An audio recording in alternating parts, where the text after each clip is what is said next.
ولا تؤتوا السفهاء أموالكم التي جعل الله لكم قياما وارزقوهم فيها واكسوهم وقولوا لهم قولا معروفا۔ اور کم عقلوں کو اپنے وہ مال نہ دو جن کو اللہ نے تمہاری گزر اوقات کا ذریعہ بنایا ہے، اور اس مال میں سے ان کو کھلاؤ اور پہناؤ اور ان سے خیر خواہی کی بات کہو۔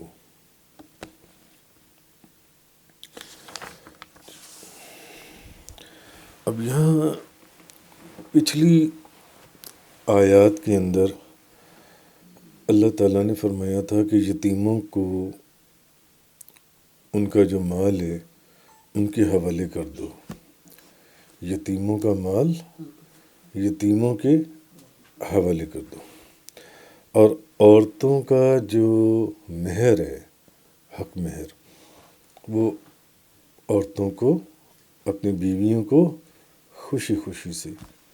ادا کر دو، عورتوں کا حق مہر۔ اب یہ بتایا جا رہا ہے کہ جب یتیم یا جس سے تم نے نکاح کیا ہے عاقل اور بالغ ہو، اگر وہ بالغ ہو چکی ہوں، اور جب وہ عاقل بالغ نہ ہوں تو ان کے مال کو اپنے پاس حفاظت سے رکھو، اور جب وہ بالغ ہو جائیں، وہ یتیم جو ہیں یا جو ابھی بالغ نہیں ہوئے، تو پھر ان کی عقل پختہ ہو جائے، اس وقت ان کے مال ان کے حوالے کر دو، اس وقت ان کے مال۔ لیکن جب تک ان کی عقل پختہ نہیں ہے، وہ بالغ نہیں ہے، ابھی ان کو اگر ان کے مال دے دو گے تو وہ کم عقلی کی وجہ سے یا بالغ نہ ہونے کی وجہ سے اپنے مال کو ضائع بھی کر سکتی ہیں، خراب بھی کر سکتی ہیں۔ تو اب اس آیت میں یتیم کے مال کو اس کے ولی کا مال کیوں فرمایا گیا ہے؟ حالانکہ مال تو وہ اس یتیم کا ہے، مگر جو اس کا سرپرست ہے، جو اس کی کفالت کر رہا ہے، جو اس کی دیکھ بھال کر رہا ہے اس یتیم کی، اس کے اندر وہ مال بظاہر اس کا فرمایا گیا کہ تم اپنے مال، حالانکہ وہ مال تو یتیم کا ہے، مگر کہا کیا گیا ہے کہ تم اپنے مال۔ تو اصل میں اس کے معنی یہ ہے کہ تم ان کے مال کی حفاظت کر رہی ہو، ان کی سرپرستی جو کر رہی ہو، تاکہ ولی جو ہے وہ یتیم کے مال کی اس طرح حفاظت کرے۔ ایک نقطہ یہ بھی ہے کہ جیسے کوئی انسان اپنے مال کی خود حفاظت کرتا ہے، جیسے کوئی اپنے مال کی خود حفاظت کرتا ہے، اس طرح اللہ پاک نے فرمایا کہ یتیموں کے مال کی بھی حفاظت کرو، ان کے مال کی بھی حفاظت کرو۔ تو جس طرح وہ اپنے مال کی حفاظت کرتا ہے اور اس کو فضول اور بے دریغ خرچ نہیں کرتا، اپنا مال ہو تو دل میں درد ہوتا ہے نا کہ نہیں یار کوئی فضول پیسے نہ خرچ ہو جائیں، رقم ضائع نہ ہو جائے، 10 دفعہ سوچتا ہے کہاں خرچ کرنی ہے، کہاں خرچ نہیں کرنی۔ تو اللہ پاک نے فرمایا کہ اسی طرح یتیموں کے مال میں بھی قطعاً کوئی غفلت یا کوتاہی نہ کرو، اور یتیم کے مال کی ایسے حفاظت کرو جیسے اپنے مال کی طرح حفاظت کرتے ہو۔ امام بخاری روایت کرتے ہیں، حضرت نعمان بن بشیر سے روایت کرتے ہیں کہ میرے والد مجھے رسول اللہ صلی اللہ علیہ وسلم کے پاس لے کر گئے اور کہا میں نے اپنے اس بیٹے کو مال ہبہ کیا ہے، تو رسول اللہ صلی اللہ علیہ وسلم نے فرمایا کیا تم نے اپنے سب بچوں کو اتنا ہی مال ہبہ کیا ہے؟ تو انہوں نے کہا نہیں۔ تو نبی پاک صلی اللہ علیہ وسلم نے فرمایا تم اس سے رجوع کر لو، اس بات سے رجوع کر لو۔ تو مطلب کیا کہ اس حدیث سے معلوم یہ ہوا کہ کم عمر بچوں کو ہبہ کرنا صحیح ہے، لیکن جب ہبہ کیا جائے گا تو کیسے ہبہ کیا جائے گا؟ ان کو دیا جائے گا، برابر دیا جائے گا، ان میں ایک مساوات قائم رکھی جائے گی۔ اب اس آیت کے اندر جو بالغ نہیں ہیں، جو ابھی بالغ نہیں ہوئے، کم عمر ہے، بظاہر کم عمر بچوں کو دینے سے منع کیا گیا ہے، بظاہر کم عمر بچوں کو دینے سے منع کیا گیا۔ تو اصل میں اس کا جواب یہ ہے کہ اس آیت میں ناسمجھ بچوں کو مال ہبہ کرنے اور ان کی ملکیت میں دینے سے منع نہیں فرمایا، کیونکہ وہ تو اپنے مال کے مالک ہیں، تم اس مال کے مالک نہیں ہو، تم تو ان کی دیکھ بھال کر رہے ہو، ان یتیموں کی یا ان یتیموں کے مال کی جو ان سی ہے۔ تو اصل میں ان کو مال ہبہ کرنے، جب تک کہ وہ بالغ نہ ہو جائیں، ان کو مال ہبہ کرنے یا ان کی ملکیت میں دینے سے منع نہیں کیا، بلکہ تصرف کرنے کے لیے ان کے ہاتھوں میں مال دینے سے منع فرمایا، کہ کیونکہ وہ کم عمر ہیں یا ابھی بالغ نہیں ہیں تو وہ کہیں اس مال کو غلط استعمال کر کے یا فضول خرچیوں میں ضائع نہ کر دیں۔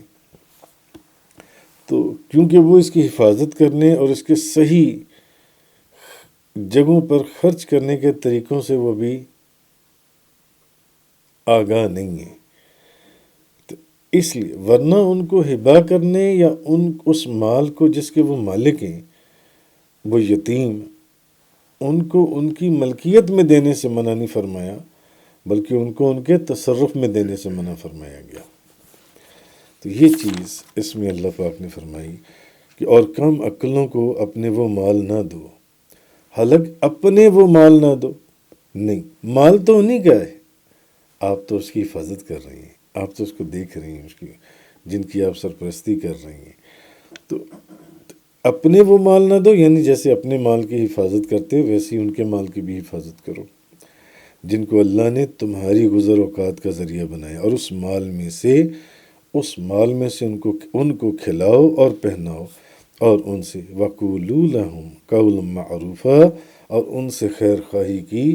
بات کہو۔ آگے فرمایا وَابْتَلُوا الْيَتَامَى حَتَّى إِذَا بَلَغُوا النِّكَاحَ، اور یتیموں کا بطور تربیت امتحان لیتے رہو یہاں تک کہ وہ نکاح کی عمر کو پہنچ جائیں، اور تم ان میں جب سمجھداری دیکھو کہ اب وہ سمجھدار ہو گئے ہیں، اب وہ بڑے ہو گئے ہیں، اب وہ اپنے مال کی حفاظت کر سکتی ہیں، اپنے اچھے اور برے کو سمجھ سکتی ہیں، تو ان کے مال ان کے حوالے کر دو۔ فَإِنْ آنَسْتُم مِّنْهُمْ رُشْدًا فَادْفَعُوا إِلَيْهِمْ أَمْوَالَهُمْ، اور جب تم ان میں سمجھداری کے آثار دیکھو تو اب ان کے مال ان کے حوالے کر دو۔ وَلَا تَأْكُلُوهَا إِسْرَافًا وَبِدَارًا أَن يَكْبَرُوا وَمَنْ كَانَ غَنِيًّا فَلْيَسْتَعْفِفْ، اور ان کے مال کو فضول خرچ کر کے ان کے بڑے ہونے کے خوف سے جلدی جلدی نہ کھاؤ۔ یتیموں کے مال کو جلدی جلدی یا تیز تیز مت کھاؤ کہ ان کے بڑے ہونے سے پہلے ان کا سارا مال ہڑپ کر جاؤ، اس سے پہلے کہ وہ بڑے ہوں ان کا سارا مال کھا جاؤ، نہ۔ اور جو یتیم کا ولی ہے، بھلے وہ مالدار ہو، وہ ان کا مال کھانے سے بچتا رہے جیسا بھی ہے وہ جو ان سے۔ اچھا، اس کی تفسیر کے اندر کہ یتیموں کا مال جو ان سے ہیں وہ انہیں واپس کر دو۔ اب اس آیت میں مال کی جو واپسی کا جو وقت ہے اور اس کی جو شرائط کا ذکر ہے، جب یہ دو چیزیں ان کے اندر پائی جائیں یعنی وہ بالغ ہو جائیں، اور رشد ان میں پائی جائے یعنی وہ سمجھدار ہو جائیں، تو ان کے مال ان کے حوالے کر دو۔ اب ان کے مال،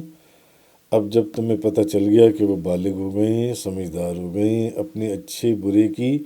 ان میں تمیز آ گئی ہے، وہ نفع نقصان دیکھ سکتے ہیں، اب ان کے مال ان کے حوالے کر دو۔ تو رشد سے مراد مالی انتظام اور یعنی کاروبار کی سوجھ بوجھ۔ تو یتیموں کی صلاحیت اور قابلیت کو آزمانے کا ایک تو یہ طریقہ ہے کہ ایک طریقہ تو یہ ہے کہ تم اس طریقے سے بھی آزما سکتے ہو کہ تم ان کو تھوڑا سا مال دے دو اور دیکھو کہ وہ اس میں کیا تصرف کرتی ہیں۔ ان میں اتنی عقل آ گئی ہے کہ وہ اب اپنے مال کو صحیح طریقے سے استعمال کر سکتی ہیں، یا ابھی بھی وہ بچوں کی طرح یا بالغ نہیں ہے تو اپنے مال کو ضائع ہی نہ کر دیں جو ان سے۔ ایک طریقہ تو یہ ہے، اور دوسرا طریقہ یہ ہے کہ وقتاً فوقتاً ان سے کاروبار یا زندگی کے معاملات میں مشورے لیتے رہو۔ تو اگر تم دیکھو کہ ان کی عقل میں ایک سنجیدگی اور عقل مندی پائی جاتی ہے تو سمجھ لو کہ اب یہ اس قابل ہو گئی ہیں کہ ان کے مال جو ان سے ان کے حوالے کر دیے جائیں۔ اب آپ یہ دیکھیں کہ اسلام کا جو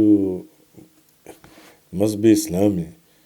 کہ اس میں یہ حقیقت بھی واضح ہو گئی کہ اسلام بھلے ایک انفرادی ملکیت کو تسلیم کرتا ہے، مگر اس کے باوجود وہ اس کے ناجائز استعمال کی اجازت نہیں دیتا۔ بھلے وہ مال آپ کا اپنا ہی ہے، مگر آپ اپنے مال کے خود مالک ہو، مگر اس کے باوجود اسلام آپ کو اپنا مال بھی ناجائز اور غلط اور اسراف کے ساتھ اور بے جا فضول چیزوں میں اپنے مال کو خرچ کرنے کی اجازت نہیں دیتا۔ اگر ایسی بات ہوتی تو وہ یتیموں کا مال جو ان سا تھا، اللہ پاک نے فرمایا نہیں، یتیموں کے مال کو بھی ان کے حوالے اس لیے نہیں کرنا ابھی جب تک کہ وہ بالغ نہ ہو جائیں، جب تک کہ وہ سمجھدار نہ ہو جائیں، جب تک کہ وہ اپنے نفع نقصان اور اچھے برے کی تمیز نہ کرنے لگیں، اس وقت تک۔ حالانکہ ایک انسان اپنے مال کا خود مالک ہے، بھلے وہ اس کو اچھی جگہ پر لگائے بری جگہ پر لگائے، مگر اسلام اس کو فضول خرچ کی جو ان سے یہ اجازت نہیں دیتا۔ اس کے بعد آگے فرمایا وَلَا تَأْكُلُوهَا إِسْرَافًا وَبِدَارًا أَن يَكْبَرُوا وَمَنْ كَانَ غَنِيًّا فَلْيَسْتَعْفِفْ وَمَنْ كَانَ فَقِيرًا فَلْيَأْكُلْ بِالْمَعْرُوفِ فَإِذَا دَفَعْتُمْ إِلَيْهِمْ أَمْوَالَهُمْ فَأَشْهِدُوا عَلَيْهِمْ وَكَفَى بِاللَّهِ حَسِيبًا۔ اور نہ کھاؤ انہیں فضول خرچی سے اور جلدی جلدی اس خوف سے کہ وہ بڑی ہو جائیں، اور جو سرپرست غنی ہو تو اسے چاہیے کہ یتیموں کے مال سے پرہیز کرے، یتیموں کے مال سے پرہیز کرے۔ اب یتیم کا جو سرپرست ہے، جو یتیم کے مال کی جو اس کی یتیم کی تربیت یا اس کے مال کو سنبھالتا ہے، اس کے نظم و نسق کو دیکھتا ہے کہ کیا وہ کسی اجرت کا مستحق ہے؟ کام تو وہ کر رہا ہے نا، کہ یتیموں کی پرورش کر رہا ہے، ان کے مال کی دیکھ بھال کر رہا ہے۔ ایک یتیم ہے، اس کی زمینیں ہیں تو وہ ان کی زمینوں کی دیکھ بھال کر رہا ہے، خراب نہیں ہونے دیتا، اس میں اس کا وقت لگتا ہے۔ آیا وہ اپنی اجرت کا مستحق ہے یا نہیں ہے کہ جو ان کے مال کی یا چیزوں کی دیکھ بھال کر رہا ہے؟ تو اس کے متعلق بتایا گیا کہ سرپرست اگر تو غنی ہے، یعنی اللہ نے اس کو اتنا دیا ہوا کہ وہ ٹھیک ٹھاک ہے، تو اسے یتیم کے مال سے کوئی معاوضہ نہیں لینا چاہیے، بہتر تو یہ۔ اور یہ سب خدمت جو ان سے ہے اس کو اللہ کے لیے کرنی چاہیے۔ یتیموں کا مال ہے، بھلے وہ ان کی دیکھ بھال کر رہا ہے مگر وہ غنی ہے، لیکن اگر وہ تنگ دست ہے بہت فقیر ہے، تنگ دست ہے، کمزور ہے، تو پھر وہ اس مال میں سے اپنی جائز ضروریات، کھانا یا کپڑا وغیرہ، وہ بھی مناسب، نہایت مناسب طریقے سے پوری کرنے کی اجازت ہے۔ یعنی اگر کوئی غیر جانبدار شخص اس میں بٹھایا جائے، اس سے پوچھا جائے کہ اس نے اس کے اندر اتنے پیسے لیے اپنی ضروریات کے لیے یتیم کے مال سے، تو وہ کہے کہ اس نے جو لیا یہ صحیح لیا، یہ جائز ہے، یہ ٹھیک ہے، یعنی صرف اتنا لیا جائے۔ اور اگر وہ غنی ہے تو نہ لے، یتیموں کا مال ہے۔